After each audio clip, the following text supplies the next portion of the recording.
জুবিন গাৰ্গৰ হত্যাকাণ্ডই ন্যায় পাবলৈ হলে এইখন অসমত সকলো অসমীয়াই এটা কথা বুজি লওক যে এইখন চৰকাৰ থাকিব লাগিব আৰু এই চৰকাৰখন কেতিয়া থাকিব যেতিয়া আমি এইখন অসমৰ পৰা মুছলমানক উচ্ছেদ কৰিম।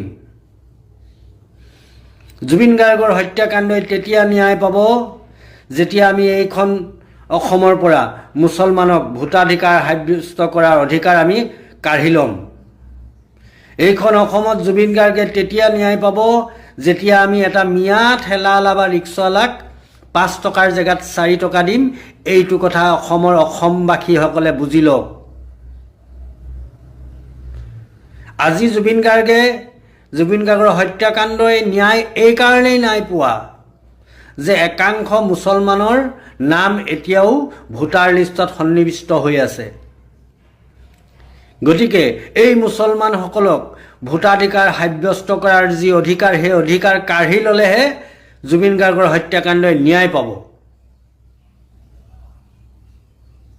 আজি অসমত জুবিন গাৰ্গৰ সমস্যাটো আটাইতকৈ ডাঙৰ সমস্যা আৰু সেই সমস্যাটো যদি আমি সেই সমস্যাটো যদি সমাধান হ'বলৈ হয়, সেই হত্যাকাণ্ডই যদি আমি ন্যায় পাবলৈ হয়, তেনেহ'লে এইখন চৰকাৰ আমাক লাগিব। সেইটো কথা আপুনি বুজি লওক, আপোনালোকে বুজি লওক।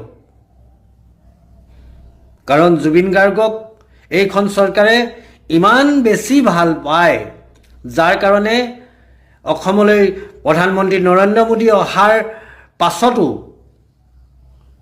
চৰকাৰখনৰ ইমানে সমস্যা আছিল যে জুবিন গাৰ্গৰ সমাধি ক্ষেত্ৰলৈ প্ৰধানমন্ত্ৰী নৰেন্দ্ৰ মোদীক নিবলৈ সময় নহ'ল। কাৰণ এইখন অসমত সমস্যা আছে আৰু সমস্যাটো হৈছে মিয়া বা মুছলমান। সেই কথাটো অসমবাসী ৰাইজে বুজি ল'ব লাগিব যে প্ৰধানমন্ত্ৰী নৰেন্দ্ৰ মোদী অসমলৈ অহাৰ পাছত জুবিন গাৰ্গৰ সমাধি ক্ষেত্ৰলৈ কিয় যাব নোৱাৰিল, তাৰ একমাত্ৰ কাৰণ হৈছে অসমত মুছলমানৰ সমস্যা আছে। অসমত মুছলমান বোলা এই শব্দটোৱে এটা সমস্যা হয় আৰু এই সমস্যাটো যেতিয়ালৈকে থাকিব অসমত কেতিয়াও জুবিন গাৰ্গৰ হত্যাকাণ্ডই ন্যায় নাপায়। এতিয়া মুঠতে এই মুছলমানসকলক কেনেকৈ নিঃশেষ কৰিব পাৰি, এই মুছলমানসকলক কেনেকৈ ধ্বংস কৰিব পাৰি, সেইটো হৈছে জুবিন গাৰ্গৰ হত্যাকাণ্ডতকৈ ডাঙৰ এটা বিশ্বাৰ্যৰ বিষয়।